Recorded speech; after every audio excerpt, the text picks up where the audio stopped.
is this going to inspire a generation of gay men to be like, all right, I got to get my shit together and really be vulnerable That's to what I'm connect with thinking. people? I think it's going to inspire a bunch of gay guys to get into hockey. Okay. Or go to hockey games. I literally tomorrow am going to a hockey game.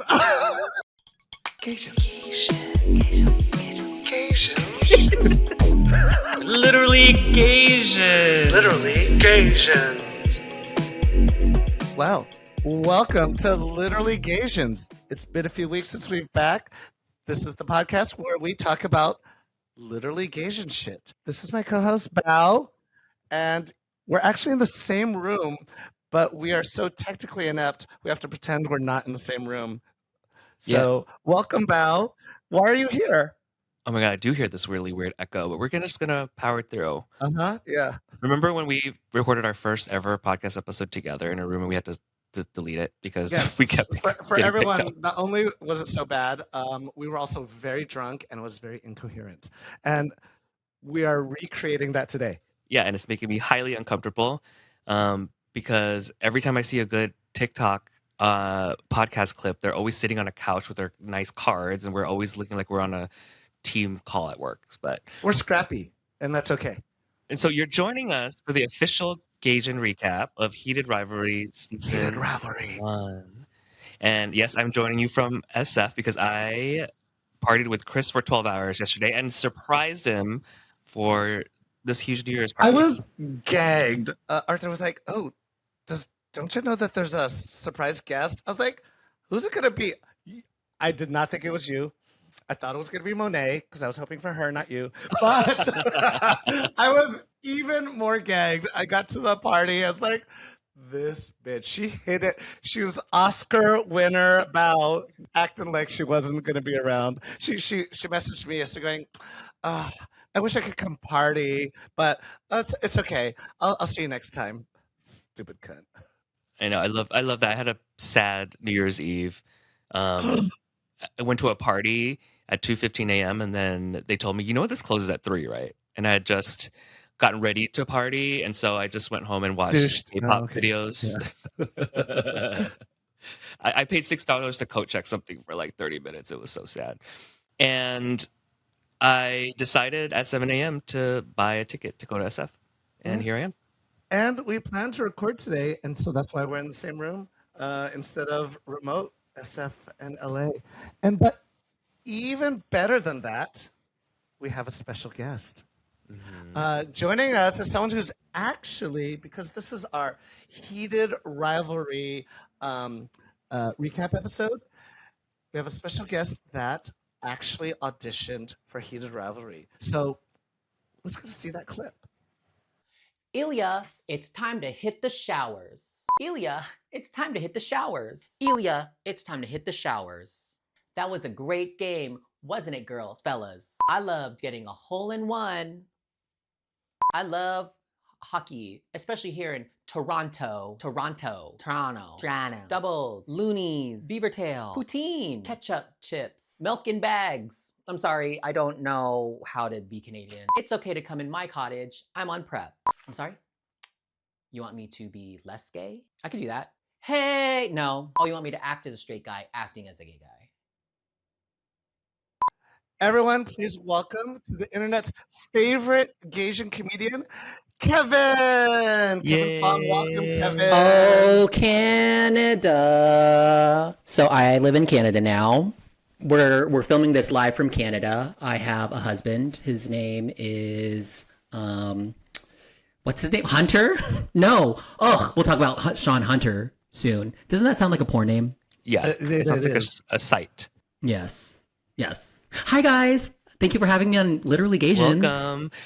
Well, tell us about your audition. How did you come up with the idea? Are you a huge fan of Heated Rivalry? Oh, of course. I remember the trailer coming out a couple months ago, and I sent it to a couple of my gay friends. I was like, there's a new gay show. We have to watch it. But I missed most of it just because I was like really busy in November and December. And also, are you guys similar where if something is so popular, you kind of are like I didn't really want to watch it to start Me it? neither. I wrote it off. Same. I'm not the kind of gay Yes, I immediately wrote it off. I went into the show hating it. I didn't even hear anything about it. My friend who watches tons of gay movies, he sends me all these different things. And, like, some of them are so cheesy. And so I just don't even think twice about it.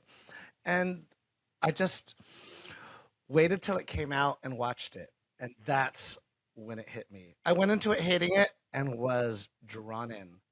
Yeah, I think I watched it, I binged it all in the last like 2 days, and I'm still an emotional wreck right now. So I'm feeling it. We're in it right now. I'm heated. It's a yes. rivalry. It's I mean, we can talk about this right now. I was like, I'm not the kind of basic gay that just needs to watch any hot guys fuck on screen. I could watch porn for that. I honestly thought about making a video where I'm like, if you enjoyed Heated Rivalry, here are 5 pieces of gay content you should watch. It would just like be like 5 videos of Cody Saya.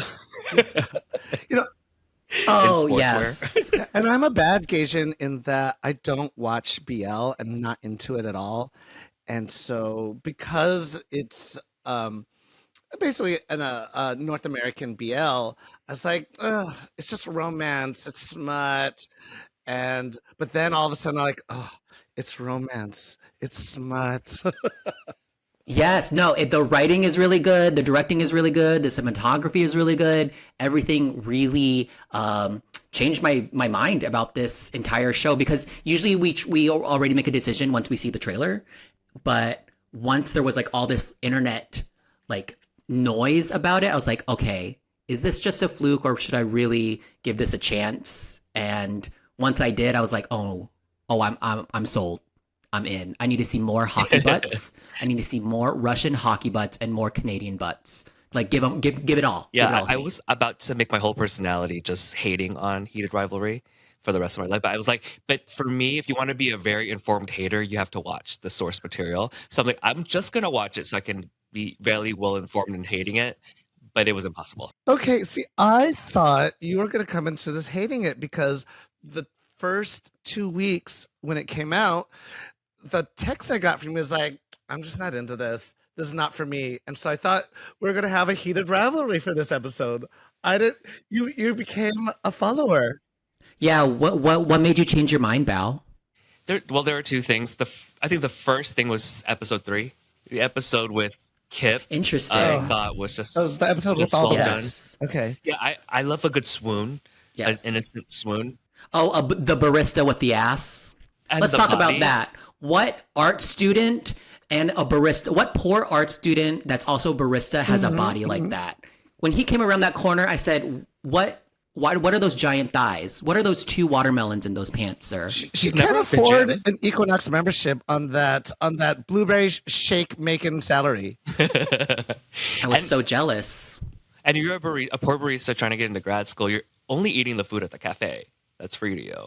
That's what I'm saying. What's he eating? Is he only eating like chicken breast? How heavy are those bananas he has to lift and peel? Maybe it's the banana and blueberry shake. I guess so. Maybe there's a lot of protein in there. So there's that. No. But that episode like really changed your mind? That episode, and then I saw an interview by Jacob Tierney, and he talked about how like he tried to sell the show to so many places, and everyone tried to tell him, I need less sex in the beginning, or the main character should kind of be like a woman. And he refused to do any of that. What? How? As like maybe the best friend or like a girlfriend dating one of the guys and discovers it, so that can have broader appeal. Oh, like Rose is the main character? So basically not the books at all. Not the books at all. They tried to change everything, and he was like, "No, people love these books for the way it is, so I'm going to keep it like that." And the sex, it's part of the way I'm going to tell the story, and it's brilliant because he got so many people in the door in the beginning, and then he surprised you with what the show was actually about later on. I loved it. Definitely. I mean, the sex is what got us there. The hot guys is what got us there. I mean, at the end of the day, this is still also entertainment. So if I can see 2 hot guys making out and eating ass in the shower, like I'm gonna give it a chance. But the acting is so good. The acting is so good. I feel everyone like really brought their A game. I was not like disappointed with anyone's acting abilities. Like everything really came together. All the sex acting was good, but also the longing looks. Yes. The eyes, the mouths. Like, Yes. the Micro eye acting, fucking a lot of was silences. just perfect. It's the non-verbal acting. Did you guys have like a favorite episode of Heated Rivalry? Do you guys want to like go through every single episode and see like talk about which ones we liked, or No, you know what? I don't think we know enough about you yet first. me? Yes. What, little old me? Oh Like, gosh. why would we invite you? You little nobody. Oh yeah, I don't know anything about anything. Please Well, tell me. Little do you know, we consider you the internet's favorite Gaysian comedian. You've been around for so Oh stop! long. I would like to be the third favorite internet station. Wait, favorite who's the Asian. two above you? Probably Bowen Yang, and then Eugene Yang from BuzzFeed, or formerly of BuzzFeed, or the Try Guys. Joel Kim Booster, George Takei, Alec Mappa. There's a lot of You other did the Asians throwbacks. I love the throwbacks. that have opened the that's my doors. generation. Yes. How did you start in this career? I've been working in social media for the last decade. I started out as a talent manager, managing social media creators, a lot of really big ones. And at the end of the day, I was starting to feel like, okay, when is it going to be, when can I put myself first? Because when you are representing someone, the talent comes first and you're there to support. But I've always wanted to do all of my own stuff. And then a part of me started questioning, I was like, where is the like millennial-ish Gaysian that's doing, comedy content, specifically online? And I couldn't really name one that was doing like skit-based comedy that I really wanted to pursue. Because like, let's say Eugene of Try Guys, his stuff is more like personality based. Yes, he does like a lot of amazing queer content. And then the next one I could think of was maybe Bretman Rock. And then I was like, well then who can be like in between? Yeah, but he's not doing like he's a little bit different. Maybe the only other people I think of is the twins. No threesomes. Dylan Adler. Dylan Adler. Yeah. Oh, Dylan Yeah, he came Adler. way after you. Yes.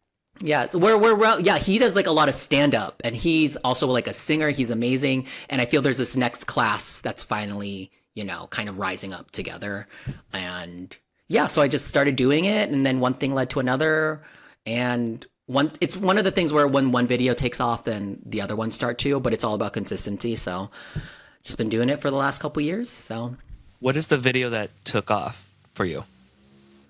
the first one was the gay Tyrannosaurus Rex meme.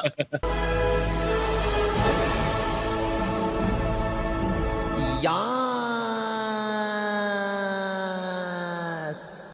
Or it was like my yas to the Tyrannosaurus Rex, and that had like 2 life cycles. was Once it got onto you? like straight Twitter. I have replayed that so much. Yeah. I love finding out things that I loved in the past, and then they're my friends. The other video that I did was me running away from my friend Colton, who's this very hot Oh, yes. Asian, I'm in sure that's with him. the ghost case face killer mask.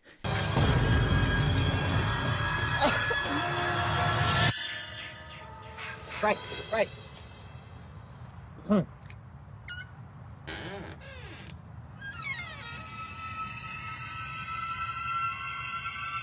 Where are you going, Mr. Killer? Where are you going? And I'm like running away all gay.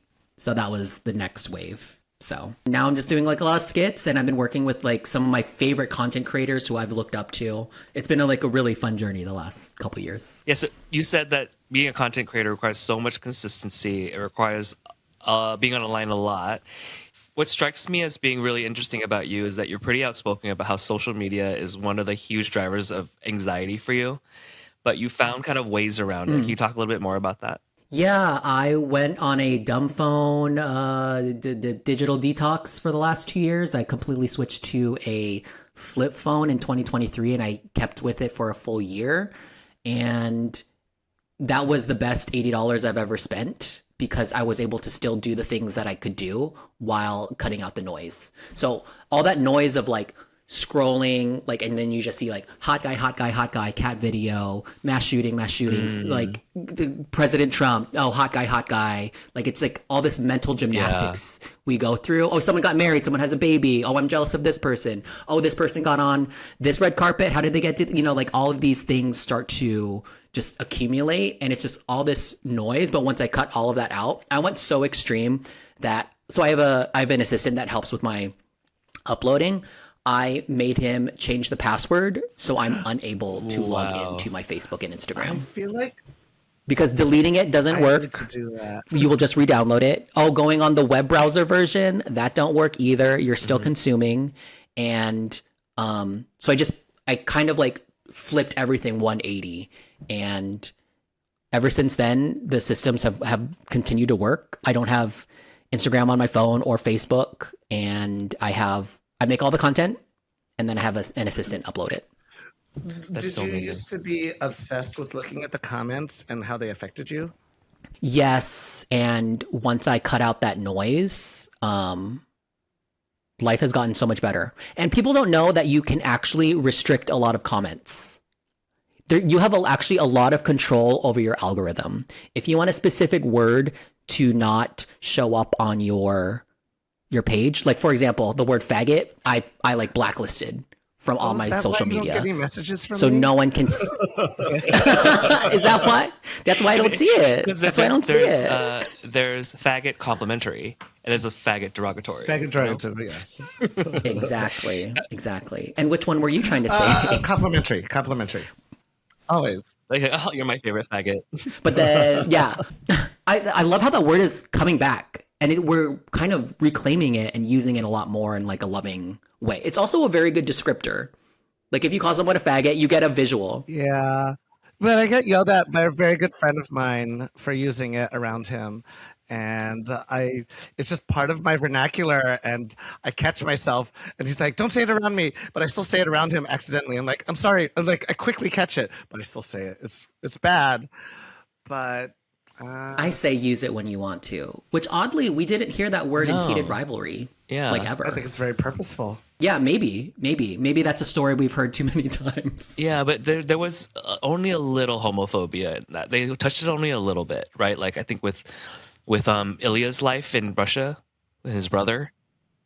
Yeah. Oh no, his brother said it in Russian, I think. And that's but about I think the homophobia, if we were to switch back to Heated Rivalry, yes, enough about me. Let's get to these hot men that are shirtless and make out and spit on each other. The Heated Rivalry aspect of it is that it's just enough homophobia to get you into the story of what they're living through, but not scary enough to like make you cringe. Oh, this is so painful. Like, oh, it's the 90s and I'm watching like another gay film about someone like being like attacked and dying of AIDS. Well, there was also enough homophobia that was like subtle in a sense, like they were fucking each other. It didn't come out until like 10 years later. Yeah, it's implied. Yeah, I don't think we. Yeah, the homophobia wasn't like external. It was more maybe internal between what they were going through. I think everyone knows what homophobia is. That they didn't have to do the Netflix thing and say it in all exposition. Which is my Stranger Things hate this season. We're gonna jump around like, oh my god, it was exhausting. And I'm a Stranger Things fan. It was exhausting. It's not that the amount of monologues in that last season. I was like, girl, there's the exit right there. But no, let me tell you how there's the strength is inside of you for 3 minutes. I'm like, girl, run. The exit is right there. Complaining it's too woke. I'm like, no, it's not too woke. It's just bad. But the people complaining about it being too woke are the people who always complain about stuff being too woke. Okay, fine. Yeah. Yeah, and you know what? I think that's just a word they throw around now. How do you think they handled the coming out scene between Shane and his family? Okay, the good place to start. It's ultimate wish fulfillment. The show for me is ultimate wish fulfillment. And I think that's why the masses are so in love with the show, because It's so unrealistic. or it could be this realistic, but we've all convinced ourselves it's not. Yeah. Well, Like the sex. But it's also fantasy. I feel it's romance That's what fantasy romance that's is. really sexy about I this. saw a Yeah. TikTok just today that was saying that this situation of that romance, that beautiful romance, everybody is yearning for it. But he has to say, we got to be real. This is not going to happen to most of us. We won't find somebody and have that kind of experience. Wow, thank you. Wow. But that's why the show is beautiful. We are living that fantasy with them. So yeah, and that's a question I wanted to ask you guys. I am privileged enough to have gone through dating in the cesspool that is Hinge, and dating. Oh no, I'm still there, baby. Or, I'm or still trying there. to date a Grinder hookup. I'm living in that cesspool. Have you tried to date a Grinder hookup Yeah. before? Yes. Yes, Who hasn't? same. Exactly. Who hasn't? We mistake the dick of death Yeah. for love. And what's funny is I wasn't even getting the dick of death. I was getting mediocre dick and I was in love. Anyways, will I name him? No. Name him, Kevin. You're always asking your listeners, Name them. your followers. Name to them. Name them. But does this give you more hope that it can turn out a lot better in this way that Ilya and Shayna found love and intimacy, even though it started off as a hookup? So for me, I think, is this going to inspire a generation of gay men to be like, all right, I got to get my shit together and really be vulnerable That's to what I'm connect with thinking. people? I think it's going to inspire a bunch of gay guys to get into hockey Okay, or go to hockey games. I literally tomorrow am going to a hockey game. I'm going to the San There you Jose go. Sharks, not the San Francisco whatever that they mentioned in the show that doesn't exist. And then you're going to go to the DJ booth and be like, can you play All the Things She All the Said Things by She Tattoo, Said. please? I am going tomorrow with Joshua because he said to me, this is going to be our first hockey game ever. We got to strike the iron while it's hot, and it's probably going to be our last one ever. I was like, you know what? It's true. You never know. You might find a really hot. Here's what you got to do. Your new job, work at a smoothie place. I'm going to be that's Kip. right You know, next to. I actually, Yes. my name is Chris, and I was like, his name is Chris. I think my new nickname is going to be Kip. I'm just going to go by Kip. And so I I'm think going to so. throw bananas Yes. and everything, and suddenly I'm going to Become a struggling art student, but get really buff. and I'm gonna date an older man, which I might be the older man, but I'm gonna put a banana in a really crappy smoothie and find a man.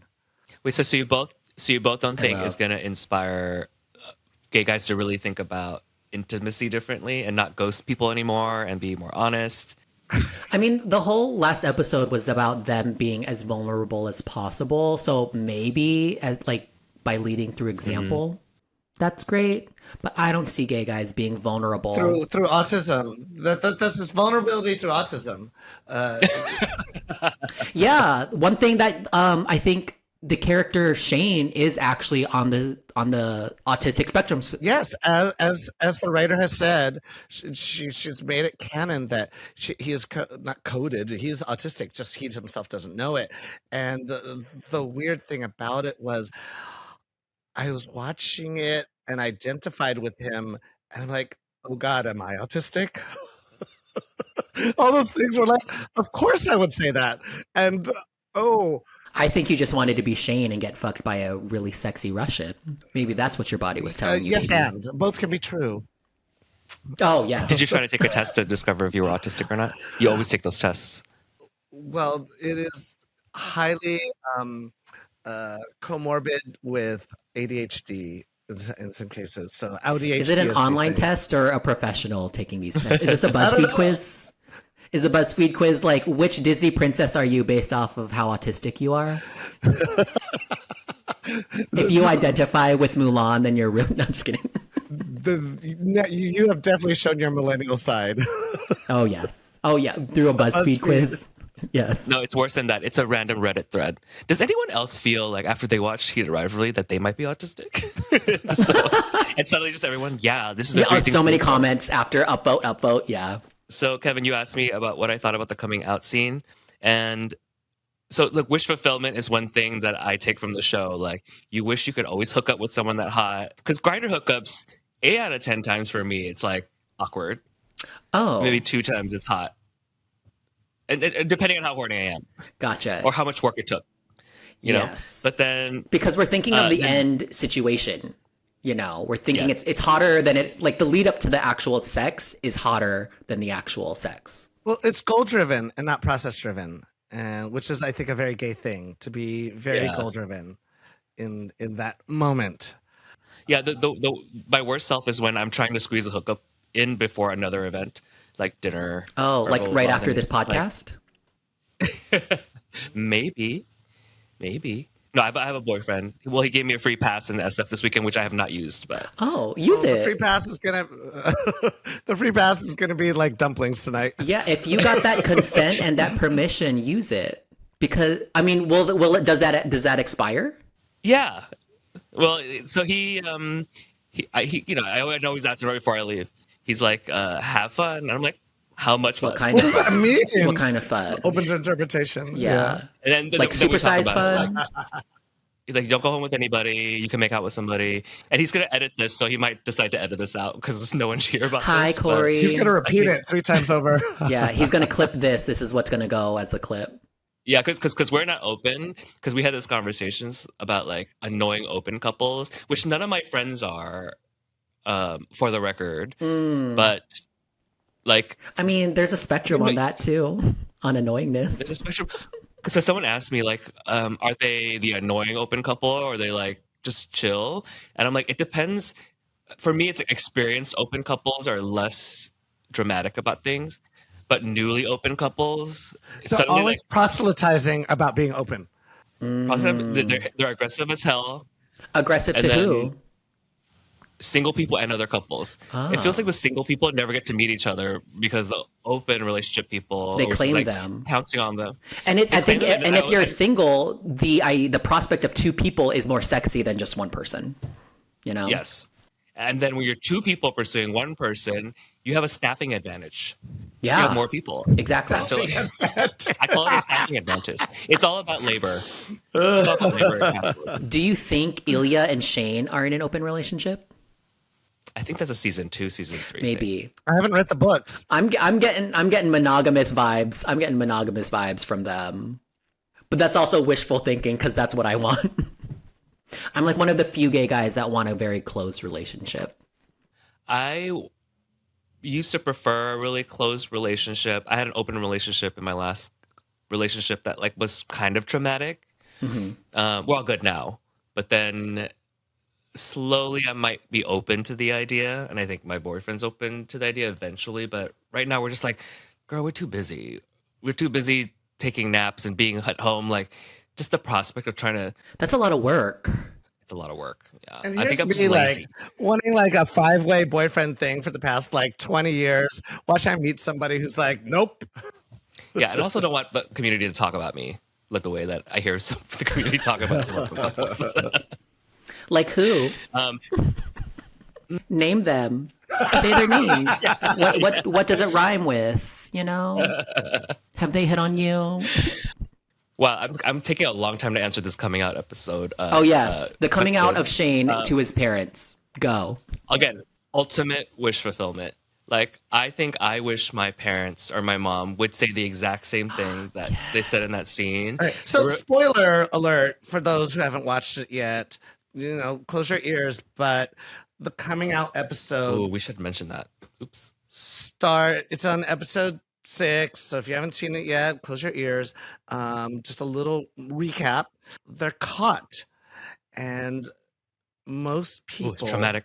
Ooh. if you hadn't read the books, did not know that was going to happen, including myself. Everyone kept talking about this cottage episode like it was the best thing in the world. And like watching these this other podcast of 2 straight hockey players yelling, we heard that this was not going to happen. They were caught by their father loosely in the act, and it was so painful. It was shocking to Then- watch. I gasped. I wasn't. Yeah. I was like, I screamed. I was like, this is going too well for them. You know, like from a story structure standpoint, I was like, this can't last. Something has to happen. Yeah, but then I think that's a good point to bring up because we all are conditioned a little bit to expect something bad to happen because it seemed like to go too well. And I think Monet did a video about this, but I felt the same thing. At some point, I was like, it's going too well. Yeah. Someone's going to die. Someone's going to die. Someone's getting a concussion. It turns into like a horror movie. Someone dies. Yeah, but Yeah. but from a storytelling point, you need tension. Amen. And that is what this is so good at on the show. Tension. It brings up the tension, and then suddenly more tension, and then Yes. beauty. Like they're so accepting, and the mother Yuna. I think that's what we need to get into, right? Yuna, Japanese mama, we all think is gonna like freak out, and she's just like apologizing. Yeah, and That's- asking for forgiveness. Can we all ask each other, when was the last time your mother has apologized to you? For anything. Anything. It's crickets. Okay. And let's take a break. You know what? It's time for a break. I mean, I have a Filipino mom who's ridiculously Filipino, and she's gotten better over the last couple years in being more like in communicating things but she hasn't like said sorry for something or apologized. Unless it's something like minuscule, but not for like a deeply traumatic event. Yeah, or like my mom has not apologized, but she has bought gifts for my partner. Yeah, we reframe it as, you know how sometimes we say that Asian parents, like say Chinese parents, they don't say I love you, but they feed you, do all these things a different way. It's, you know, it's the American way to say out loud I love you, but they do other things. Has your parents did something that we could see as I'm sorry? Yeah, they in their support, and like my parents do still support me. They still ask if I'm doing okay, and like whether it be financially or through gifts. I think there's ways that they show their appreciation and thankfulness, or their way. That's their way to apologize. I think for us to heal those, for some of us, I feel like hearing it would be way more powerful. But I know they do it in the way that they can do it. So When that coming out scene happened, I was bawling. I might cry in this episode whenever we're doing this, just because we did so much Molly yesterday. Yes. And we're in the afterglow phase. what were you doing yesterday? With that rave, we went to Yeah, with John Summit Make Me Cummy. who's John Summit Make Me Come? John Summit Make Me Cummy,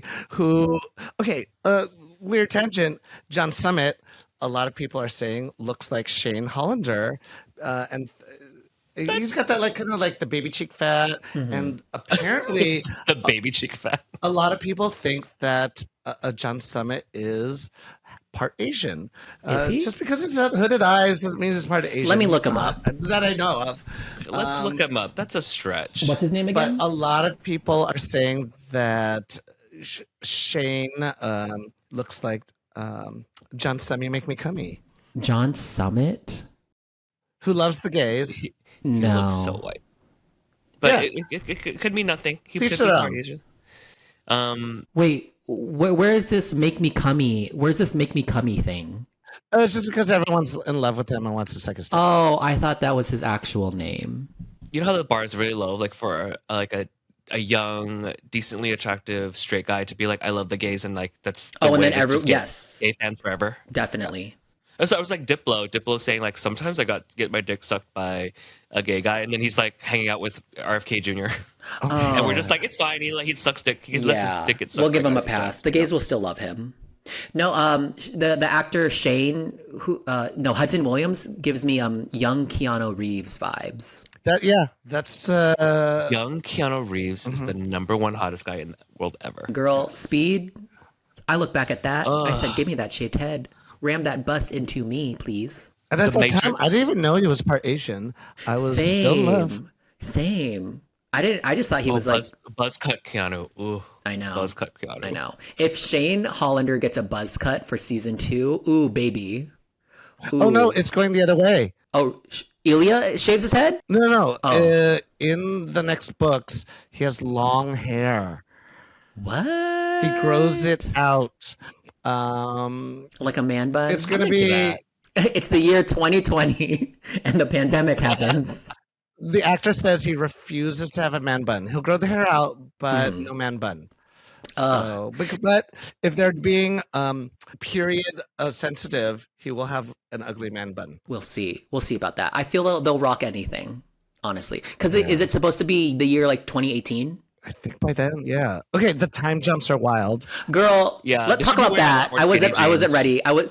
The only time I knew it was maybe like 2008 was when he was holding a BlackBerry.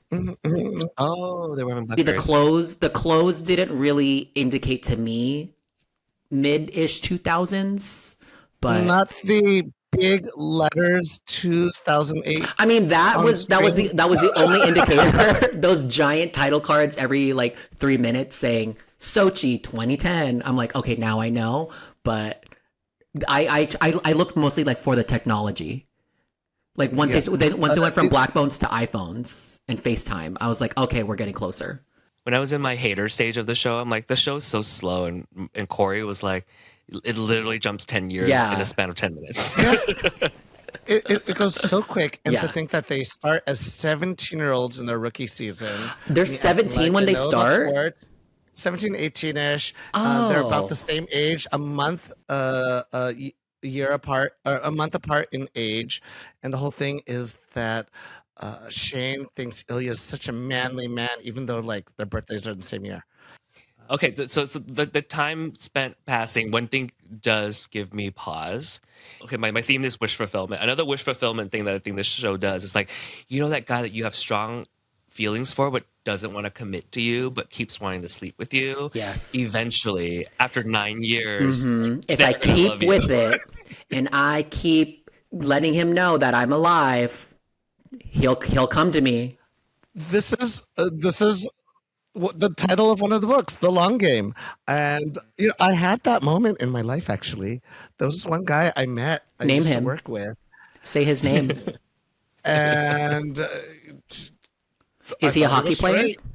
Oh, he's straight. Have y'all ever been in love with a straight guy? Oh yeah, first love was a straight guy. Very in high school, it was very Yeah, I was in love with him. Is very one-sided. very one-sided. I don't know. There was love there on his side too, I feel like. But, you know, some people will never accept that part of them. Yeah, there was this Mexican Filipino boy. 9 years later, all of a sudden, he's in my room, and we're just like messing around. I was like, You're like, The Long JR, what are Game. you doing here? JR Garcia? Did it happen to you? Oh, have I ever had a Mexican Filipino guy in my room? no, No, a long straight game, guy. a situation. Oh, no. Okay, I've played the long game, and has it been successful? No. Do I do it anymore? No, I stop myself. Because if they're not ready to, you know, either tell you now or within a decent amount of time, it's not going to happen. But I do see the romanticy or the romance in it. I mean, that's why we all love Heated Rivalries, because it's this decades-long romance that finally I think it's different when we were comes. younger too. Yeah. I mean, how they're supposed to be We're like 25, all right? dated little bitches now. They were 25, but like during the time where we were also around 25, right? So it's like the 2010s. Oh my god, are you the same age as them? I feel How old were I you feel in if they were real life, we'd be roughly the same age as they are now. Well, y'all we. Not me. Yeah. As a Gen Xer, Zennial. Well, it was a Zennial. You're a Zennial. Yeah. Hot. So, okay, one last thing on the coming out. So a lot of younger queers have been complaining about the show, being haters, and saying that that type of coming out narrative is tired, Mm-hmm. and that the show is like mainly written for women. I hugely disagree. I saw a tweet from a Gaysian, Nathan C. June, and he was like, "Hey, for those of you younger queers who feel like coming out as this tired narrative, I'm so happy that you lived in a family that accepted you when you came out as gay when you were very young, or you live in a coastal city where that's very accepted, but a lot of this still Yeah. goes on, and it cuts really Fuck deep for them people." kids. Yeah. I know. And I just really agree with that because every time I watch a coming out scene, even if the show is terrible, I will be bawling. Yeah. And I've watched that scene like 50 times. And I actually me and Corey were like, let's rewatch the Love Simon coming out scene. Because I don't know if you've seen that one. I have not yet. Oh, Is Jennifer it good? I haven't Garner even has seen the- Heartbreakers. I'm in a very pessimistic era, but maybe Heated Rivalry has melted my cold heart, which I can now watch those shows finally. Oh, you can watch Heartbreakers. That's a lot more wholesome. Okay. It's too wholesome. That's what I'm saying. I'm like so pessimistic. I'm like, ugh, love in high school. Ugh, boo. But does it exist? But the fact that show can melt away all that pessimism, like decades of like rejection, Maybe. and pessimism is amazing. And so I wanted to get your sense of what you felt about the coming out narrative and what it brought up for you, and what the scene brought up for you guys. Chris, you want to go first? Me? Yeah, you go first. I found. You said, fuck those kids. No, I stupidly took a video of myself doing it, like thinking that I'm gonna be like putting this out on like my Instagram or TikTok, but it was super awkward, and I was crying. I don't usually cry that much to television, but I was just not bawling, but there was just like my body was almost shaking, like Oh my god! thinking that he is going to go through this problem, but also knowing that the show is not going to bring us all the way there, but that it could be that. And then seeing it go the other way from this Japanese mother who said sorry, that it was like her fault in that whole situation, and him crying, wouldn't even look at her in the eyes every time she said, what Asian mother is telling you, look in my eyes, look at me, look at me.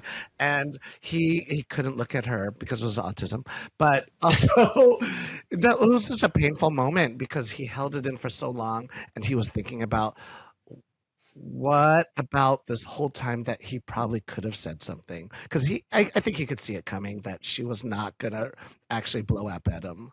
Yeah, and I also felt like it took a lot of bravery to be caught, and then within 30 minutes to be shirtless and outside with your hot boyfriend, making out, eating burgers. Ugh. and then within 30 minutes drive over and come out. I feel like Oh no, it got you off guard. The dictation Bao just about dropped his dictation. mic. I'm too Oh my emotional. gosh, I'm too she's emotionally crying. overwhelmed. I felt like what I would do in that situation was try to ignore that for 5 years. Oh. But I think- Every Thanksgiving, bringing the same boyfriend over, but not acknowledge. My roommate is here. Never. But I think what was even stronger in the Asian mommy is that, oh, she's still a business mom. She's a tiger mom, helicopter mom. Oh, dance she was mom. ready. She's like, She was like, this is the PR machine right after. She knew what to do. yeah, she's like, oh, And- what about the Adidas ads? What about the Rolex ads? Oh, and as a person who is a PR person, she's my dream. When you talked about being a talent manager, I'm like, oh, I wish I started in that. I feel like I would be so good at that. Or Yeah, like would have some- Momager was Mama Jane. There's still time, Bao. There's still time, baby. Yes. But what's crazy is there's other coming out stories within the season. It's not just Shane's. In a way, Ilya, he kind of came out maybe more to Shane, and it wasn't like as public. But the other episode 3 story with Randy Blue. No, not Randy Blue. What was it? Chaos Man? No, sorry. By Latin Man? Corbin what was his Fisher. name? Corbin Fisher, yes. Sean Hunter. Cody Saya. Oh, yeah, Cody Say. No, like Sean Hunter came out, and to me, that was like a very condensed, short story of like the most fantastical gay romance. You're a hot barista, struggling college art student, and then the hottest hockey player comes out to you, tips you, and like just wants to be with you, like nonstop.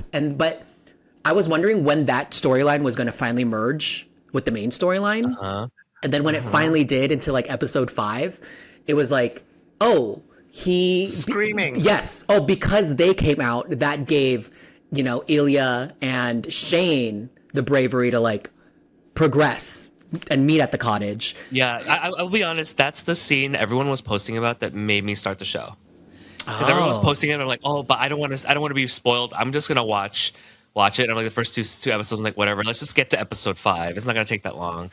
And once episode 3 happened, then I started seeing some spoilers, and I'm like, oh, I know what's gonna happen. And Also, it was like, falling. when does that happen? When does that happen in real life? And I No. think that's what was so beautiful. It was so cheesy, but I ate it up. Exactly. I think we were so invested, and they're like, I think this is a compliment to the director and the writers to like they created this scene. Yes, it's like cheesy, but I think through like the music choice, the way everything was shot, the way that everyone was acting, like everything came together for those final like 5-6 minutes of episode 5, and I was a mess. I was on the floor a mess. I think it was like a mess. It was the perfect like crescendo. It was the perfect mic drop. It was the perfect like the way it cuts out, and then Ilya's like, "Meet me. I'll meet you at the cottage or whatever," and then it like cuts to credits. I was like, genius. Give me episode 6. Oh, get it.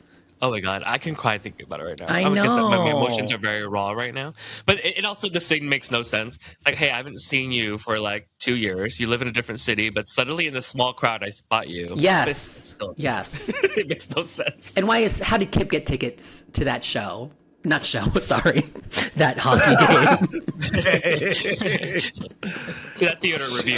She kind of pulled those tickets. Yeah. Yeah. Also, I really enjoyed the women on the show. Oh. I feel his best friend. This was one of my notes was the women were the supportive best friend character, and it was just kind of reversed of what usually is in more mainstream narratives when it's like the sassy gay best friend, and they're the ones saying, "Oh, go get what you want. You can do it." Like the roles were just reversed in a way, but I still feel they were written fairly well, pretty like really supportive, really open, really caring. They weren't just accessories. They were still like very good friends in their lives. Or like deeply invested family members. Yeah. Like, and that pull you out into reality. Yeah. And that's like, how gay girl, no, that's how straight girl, gay guy relationships are and can be, you know? And sorry to cut you off, Bao. Go ahead. Oh, no. Like, what was the name of Kip's best friend? I forgot her name now. She was my favorite character. You mean the 2 best friends that everyone mistook for the same person? There's Rose. No, Rose was the actress. No. Kip's 2 best friends. I kept mixing them up. The one that was, yeah. Because there were 2 coworker and the best friend. The coworker that was like, girl. Hotties. Yeah. I'm sorry, I don't know their names, but y'all killed it. The one scene where she's dancing with, I'm bad with names. Oh, yes. Sean Cody. Scott. Sean Cody. Scott Hunter. Sean Hunter. Scott Hunter. Sean Hunter. Scott Hunter, yes.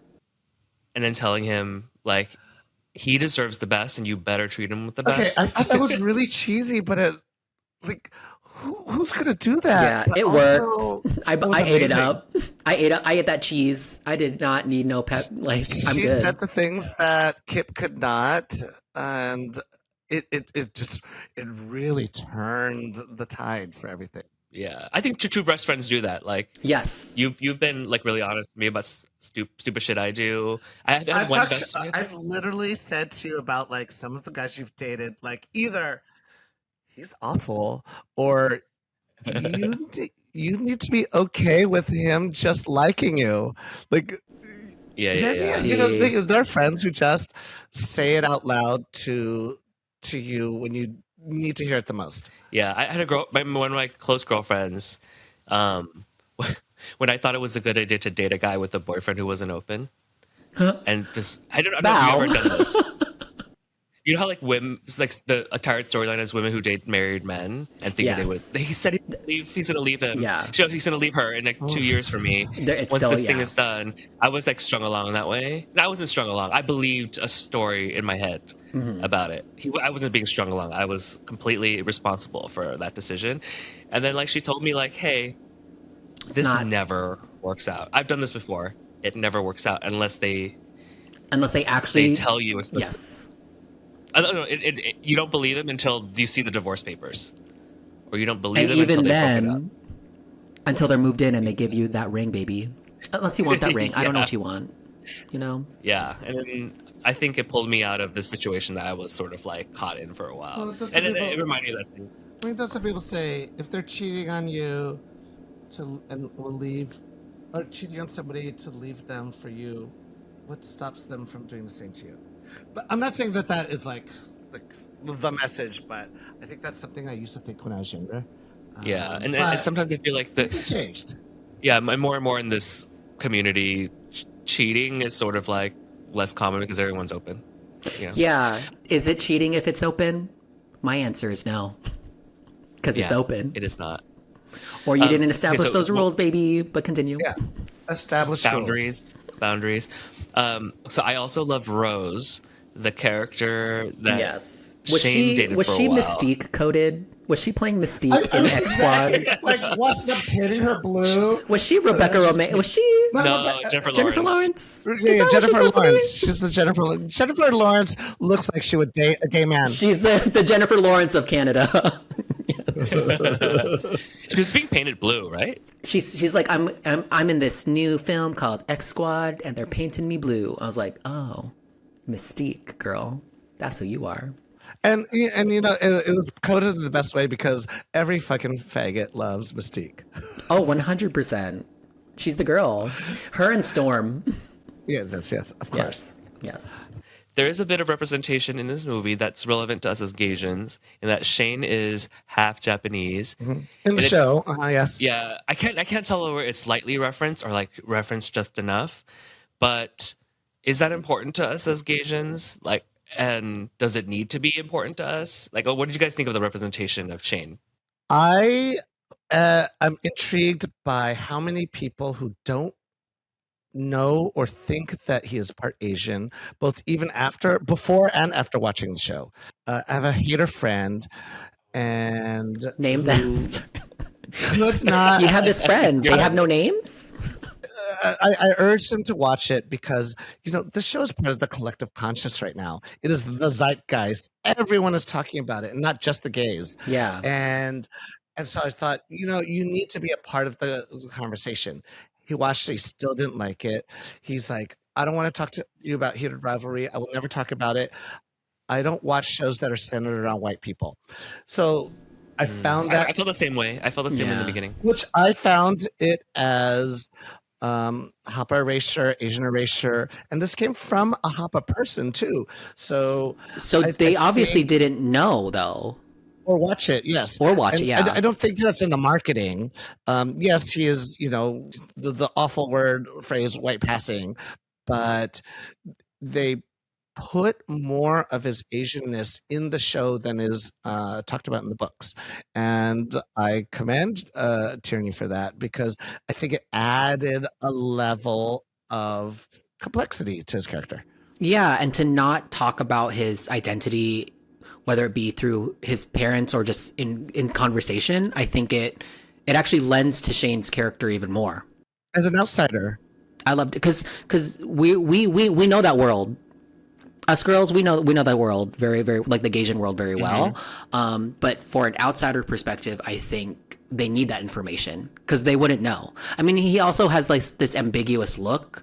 So to give like, oh, this is my mom, she's Japanese. Oh, what's it like being the only Asian kid in school? Like, we needed those hints. Added context that the one other Asian kid in school who hated him because he was white passing and he could do so much more in life. That was a very interesting, like, small part of the story when he's talking to Rose about that, but it felt unique. Yeah, and I feel that's real, though. That happens all the time. You know, if you are white passing, you are treated differently. If your last name isn't Asian, you know, Hollander, like, yeah, that all added to Shane's story, and I'm very happy they wrote a lot of that in, honestly. I think I have gotten away. I've moved along slightly smoother in life because my surname is Young, spelled Young, and I think that has actually gotten me further than I could have if I had a fob last name. Oh, a what last name? Oh, girl. What if it was Yung? Yeah, I had when I was younger, I had these interviews that were solely on the phone, and they've only seen my resume with Chris Young, the most like Anglo name, named after Jesus. And what's your middle name? Don't you? Adam, Christopher Adam. That is we have the whitest name. Yes, I do. And I think I got further in some aspects because people didn't know that I am Asian. T. I mean, I have the most Vietnamese name in the world. My full name is Bao Viet Le Nguyen. Wow. And Bao Viet means protect Vietnam. Slay. That's That pretty. is too much That's pretty pressure. Vietnamese. That's too much Yeah. pressure. How are you protecting Vietnam, Bao? What have you done to protect Vietnam? Yeah. What are you Bao? doing to protect yet- your country? I've yet to protect Vietnam or the Vietnamese culture. Wait. You brought up like white passing is a terrible term. Yeah. I mean, I do wrestle with the white pass. I mean, I hate the white term, passing but is- it is like colloquially understood. But, someone who just has, whiter features. That's really what it is. And I would love to talk to him actually about the real life people, the press tours. He is talking about his Asianness. He's still not hiding it.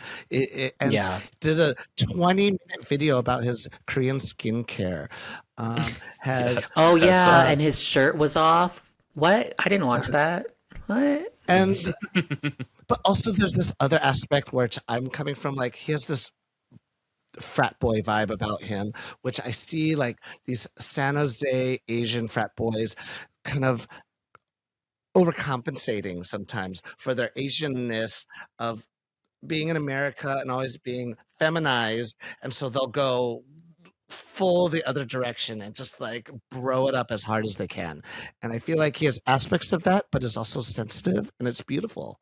Yeah. At the end of the day, too, they're casting of what was written in the source material. I feel people would be more up in arms if they casted a completely white person.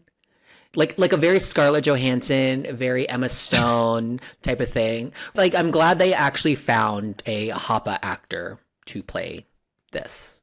You said you're reading the books, right? Yes. Now that you've seen the it film. is smutty smut. Ooh, baby, I have been on my Kindle adult smutty smut journey, and it is it's better than watching like TikToks before going to bed. They put me right to sleep. They invigorate my imagination. Ooh, I feel it's spicy. And it is maybe we should smut. get that. Like, it is smut with a capital S. I cannot stress that I enough. want to read it, but actually I want to wait for the shows to come out so I can have some sense of surprise. Oh, but- yes. Yeah. I love you, but you don't read. Yeah, no, that's what I'm saying. I am also What was the last book you read, Chris? illiterate. I think it was Harry Potter, and that was Mama. that's rough. That's rough. Yeah, I read the first 2 chapters of the Ocean Vuong book. Sure. I'll see the movie before I finish it. Oh, everyone's read the first 2 chapters of the Ocean Vuong book. Great representation. I love him. Love. Can I tell a funny story? Did you suck his dick? No. Did I? No, I wouldn't. No. I was at an event, and this guy comes up to me, and he's so earnest, and he goes, "Oh my God, I am such a fan." And I was like, No. I was like, "Oh my God, thank you." No. He goes, "I love you. I'm such a huge fan. I love your book." And I was like, book? I've never written a book. I see it. Just grow your hair out. If I grew my hair out and I have like more waves, I do look like him, I guess, from far away. And what the plot twist was this was a fellow Gaysian that came up to me and mistook me for Ocean Vuong. Oh, you'd have to speak more dramatically. Have you heard him speak? He's very you have to quiet. cry. You should be Yeah. crying during this interview. My voice is too loud and too gay to be Ocean, but I'm honored to be mistaken for such an award-winning poet. Yeah, and like everything he says is like so deep. Like when he got the Oprah book club thing, and he explained why Oprah book club introduced books to women who didn't think books were accessible to them, like his mother who worked in a nail salon. And I cried. Oprah gave them permission to walk Yes. into a store and feel like, and I was like, oh, he can make that about everything. And I, for some reason, think that if I was ever on Drag Race, my Snatch Game character would be Ocean Vuong. 100 Just, yes. dramatically. He's such a character. I love him. Sometimes people come up to me like in a club while I'm keyholing saying the same thing because of this podcast. I'm just like, you need better heroes.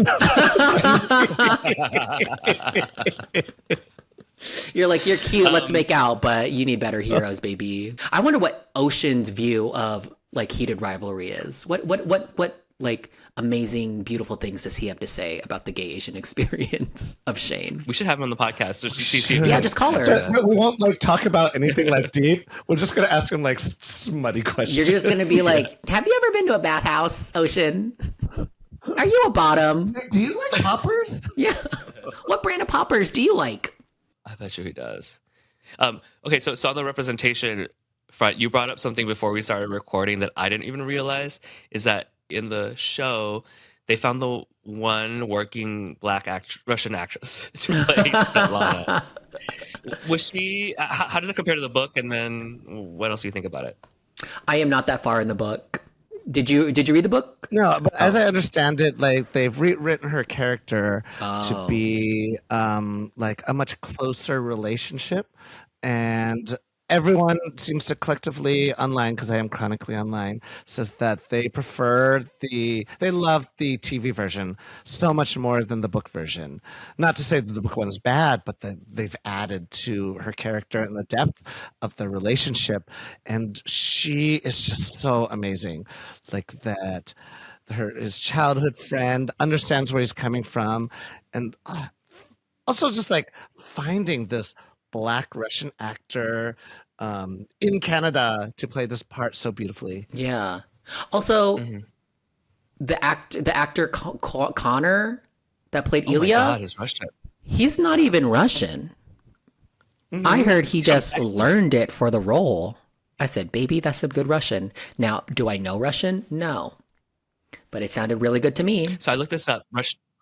Russian people think they're very impressed by it. Really? All the Russians say that his accent while speaking English and his accent while speaking Russian is near perfect. Wow. Most Russians didn't even know that he is Texan white. And also just throwing out there, it's like having two Asian actors on screen. Exactly. Two Asian characters. Wow, the Russia, that's representation. Asia. Yes. Bringing all that Asian representation with Russia and Japan, right? He's Japanese, right? Yeah. Half Japanese. Yuna, the mom Yuna. Oh, Yuna. Final Fantasy X, girl. Final Fantasy X. I was hoping someone would bring that up. I was like, where's your staff, girl? Are you on a pilgrimage? Where are you going? So we have so much more that we could cover, but we're running out of time. So I might want to end this with one last thing that you think is important to bring up about this show. The music. I feel every song was intentionally chosen, especially that climactic ending song for episode 5. I feel everything that they chose was perfect, intentional. All the things she said by Tattoo, bringing in that classic. I just watched the video today because of that. I totally forgot that they were like Russian girls that were supposedly lesbians. Yeah. And all this shit, but Do you remember that? Lesbian classic. I go to a lot of lesbian clubs. They always play the song. But do you remember that they're not actually lesbians? They're completely straight girls. It was a thing. Yeah, it was all marketing. Really? Marketed them as lesbians as a shtick.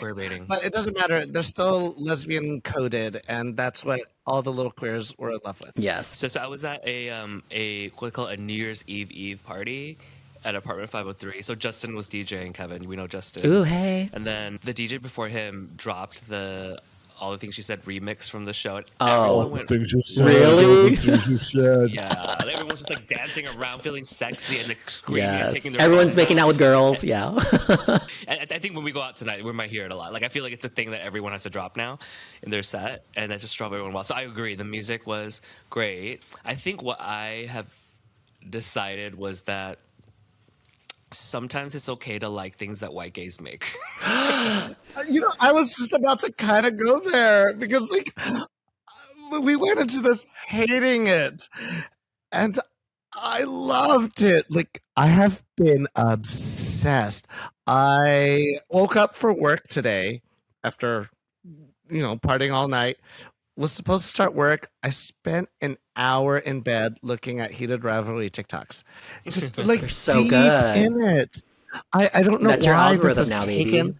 such a 75-80% of my algorithm on both Instagram and TikTok is all Heated Rivalry. So that's why in the beginning I thought, oh, this is not a like a big thing. It's just like weird algorithmic things. No, but people are in. They were People on are The deep View. in. They're booking really made like big like media outlets. Yeah, it's the surprise hit, like literally in the viewing numbers. It's like a big surprise hit. It's the number one like crave show. Yeah. Straight married women with kids has said that I've watched it 3 times because I think, and the women I know also read smut for fun. Oh, I thought you were about to say the women you know have awful husbands. Yeah, there's a whole market for smut, baby. And you know what? It's fair. Some of these gays who hate the show have made the argument that we only like it because of our internalized racism and we like center white men. Who And I says think that? that's Who says that? fair. Who says that? I don't know. Someone told And a Crystal lot of Fong people say that, and I think that, like you said, it is fair. If you like something that's starring a white man, you are centering white men. You're what? I just want to love. It's not about it's not about their backgrounds. It is about loving love. God, I I sound know. awful. Oh Am I my coming gosh. down? You guys are so woke. There's too much woke on this podcast, you guys. I can't It's sort handle of it. anti-woke if we're saying like it's okay to like things that white people. Ugh. Ugh. That's kind of God. anti-woke.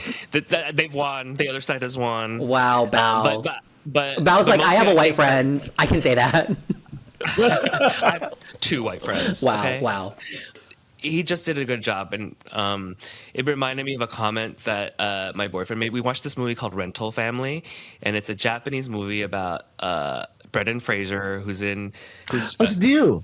it's new. He's trying to be an actor in Japan after moving there after some trauma that happened in the U.S. And then he gets hired in this like rental family business, which is like someone rents you to pretend to be your daughter's father because she's never knew her father. And then, like at the end of the movie, we walked out like really loving Brendan Fraser, and then like my boyfriend's like, "Oh, fuck that movie for making me empathize with a white man."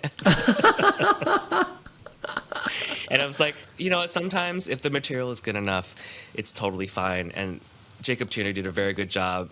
I was pessimistic from seeing all the love that it got in the beginning, seeing all the sex, seeing that it was like predominantly a white cast, and then still did an amazing show. I was kind of upset that going into this, I thought you were going to be like the devil. You were going to hate it, and I was going to be the angel, and that would be our Heated Rivalry, and that was be the angle of the show. But look at this. You No, love I it too. can't. Oh my god, you guys can't. you guys have to kiss now. You guys now have to reenact a scene from Heated Rivalry. Ooh, which one of you is Ilya and which one of you is Shane? You know what? A kiss is fine, but I think the most intimate scene, spoiler, is when Was the double jerking off? Double jerking No. off with the spit in the hand. Oh baby. The spit Ooh. lube? yeah. Oh. So the intimacy is the hottest thing to be in there. Like, 'cause Yes. when Corey told me that it was written by a lesbian, well, it wasn't. It was written by a bisexual woman married to a man. But it made me Wow, the realize, bi like, women- erasure. Wow. Wow. Yeah. Wow. This is that won't be the clip for social media. Exactly.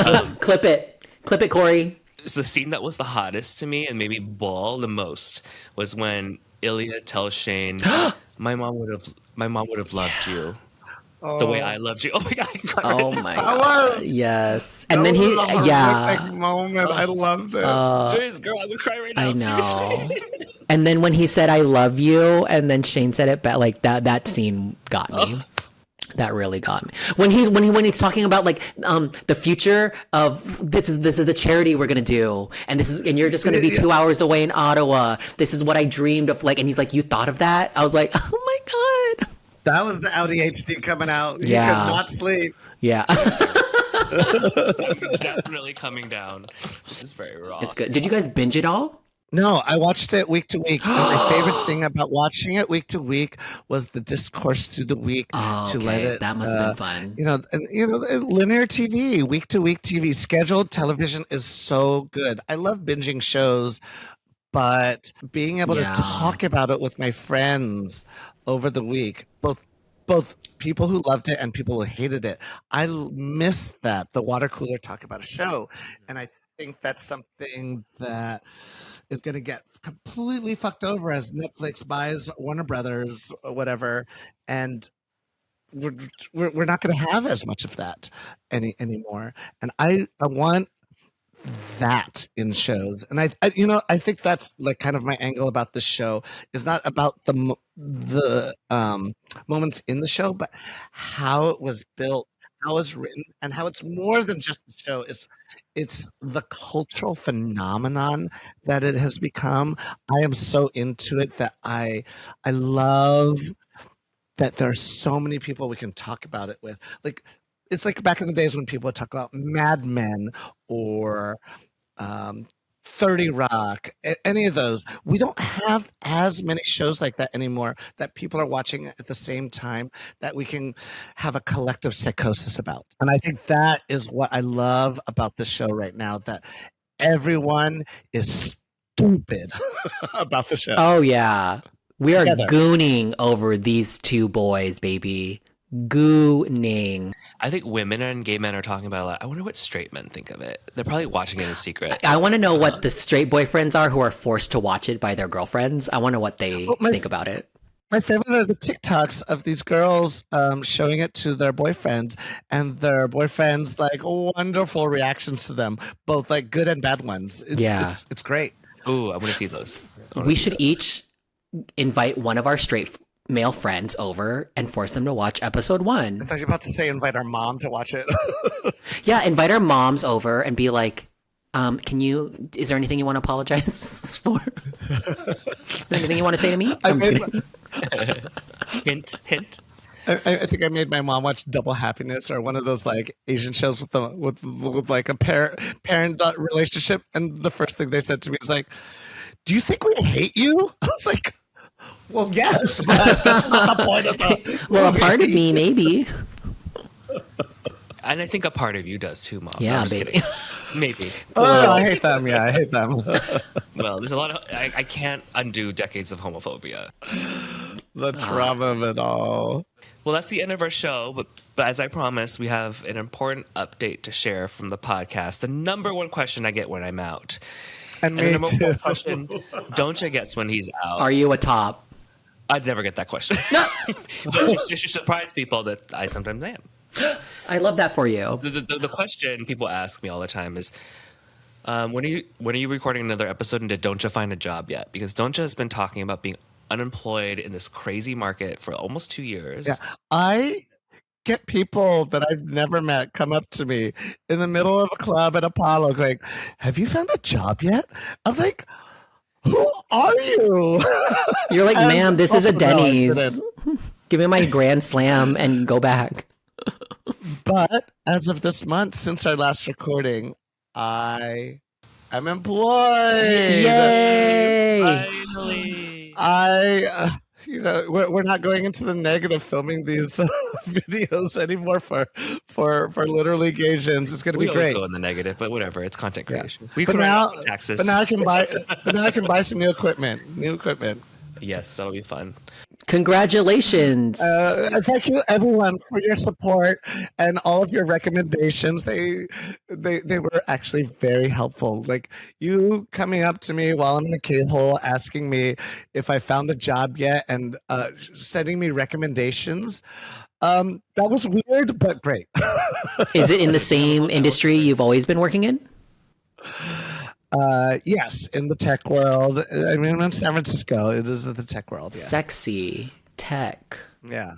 With that good news, we're going to send us all off. Thank you, everyone, for listening. Thank you, Kevin, for coming on. This Thank was you such a for fun having me. Conversation about Heated Rivalry. We need you to come back when we actually see the footage of you cast in Heated Rivalry season Oh my God, 2. I'm the sassy being best here. friend that just goes, girl. Girl. Girl. Girl, name them. Girl, name him. Name that.